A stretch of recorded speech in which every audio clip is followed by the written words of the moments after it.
Well, good morning. It's time to go camping again, and we're just about ready to go. We've topped up the tire pressure, loaded the trailer, and Crystal's going to check the lights in a moment here before we go, because one time we discovered the left tail light, the driver's tail light, wasn't working at all, no signals or anything, and I had to do a quick fix before we could get on the road again. So that delayed us a bit. So it's always good to check those things. Anyway, we're excited, and today we're off to Parksville on Vancouver Island.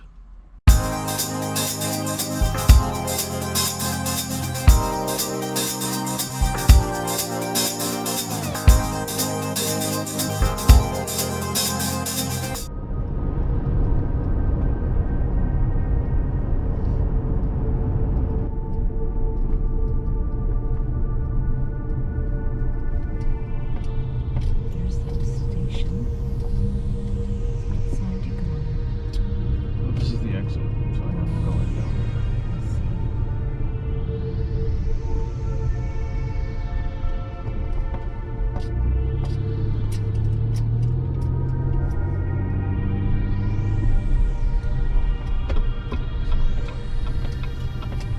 Got the line up to get in down there.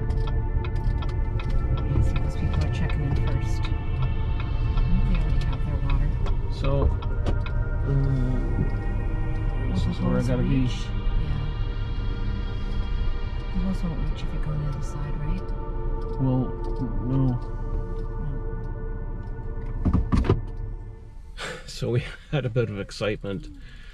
We arrived, got our water, and the water went really smoothly because I have a new attachment and I'm not using a water pressure regulator, so the water went into the water tank really quite quickly. I'm just lined up for the gatehouse here. Camping's very popular these days. Anyway, get to the campsite, and you know, the protocol is we level a trailer, put the chocks in, I put the stabilizers down, etc. Right? Now I got some new leveling blocks. They're just the Camco yellow squares, and when we got to the campsite, it was we wanted just to come up on those blocks because it wasn't level, it was off by a few inches. So I put the blocks underneath the tires and just pulled the trailer on top of them, and that worked out really well. Then I started to raise the tongue so I could unhook it from the truck, and the whole trailer moved back off the blocks because I'd forgotten to put the chocks in, like a noob mistake. Couldn't believe it. So that was pretty exciting, watching your whole trailer like slide and the tongue was like dragging on the ground. I was like, oh no. Anyway, it stopped. We did the whole procedure again, this time with chocks, and it worked great. So I'm just pulling up to the gatehouse to register, get some ice and wood for campfire, and we'll be good to go. It's beautiful weather here. Summer's just arrived. It's been kind of cool and wet even, and overcast up until, well, pretty much yesterday. And today's like just gorgeous. The whole week's going to be nice. So we're looking forward to it. So this is where we are, down in the loops.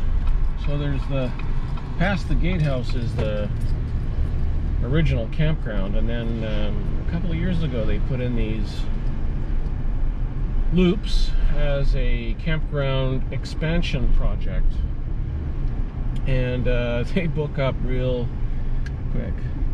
What's really nice about these, what I particularly enjoy, is that they're very close to the beach, whereas when you're in the older campsite, it's just a bit longer to get there, and you know, these are fine. So this is where we are, 225. I gotta go around this little one-way loop. Just absolutely gorgeous weather, and lots of people arriving. I heard the campground host say that she's been checking people in non-stop for an hour and a half. That's typically what happens, because check-in time's 1 o'clock. People will arrive. It's now just 2:30, so that's an hour and a half of people checking in. But all of these sites will be booked. Every single one. There won't be one empty site. These people are just a little late getting here, I think. The camping is kind of what you do these days. RV sales have been through the roof. So yeah, this is the end of the loop. You can see what these rocks are. And just down there is the path to the beach. It's great. You get up in the morning, grab a coffee, walk down, see if the tide is out or in, watch the birds. Uh-oh.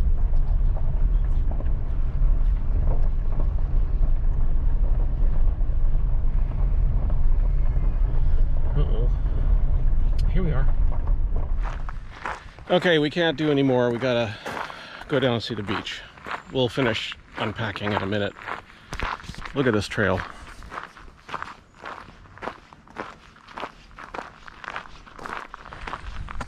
A short 2-minute walk, and this is why we keep coming back to Parksville. Look at this beach.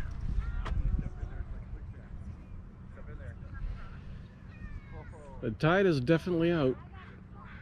I bet you'd have to walk 15 or 20 minutes to get to that water.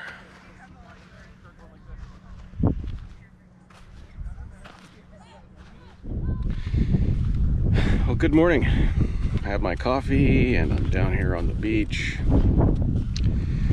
I went to sleep really early last night. I was just bagged for some reason. Couldn't keep my eyes open anyway. Crystal stayed up. Went for a walk on the beach, and now it's my turn. And what a glorious day it is. It's about 9 o'clock in the morning, and look where the water line is. It's way out there, and that's really something special about Rathtrevor Provincial Park, and that's how long you can walk on the beach. It's just amazing. And it's great when the tide comes in, because you know it's very, very shallow, so the water is warmed by the heat from the sand, and it's just like bath water. And you can walk for, well, this is like just over a half a mile or a kilometer, and you're just up to your knees. So you know, it's great for kids, families. Lots of kids do skimboarding here in the puddles. Like, you see all kinds of little pockets here where you can throw your skimboard down and run on the beach and just jump on it. And there's people starting to populate the beach now. It's early yet, but they're starting to come out. And people will be building sandcastles. This is the sandcastle capital of Canada, I believe. That's Tuesday. We're playing Fairlands.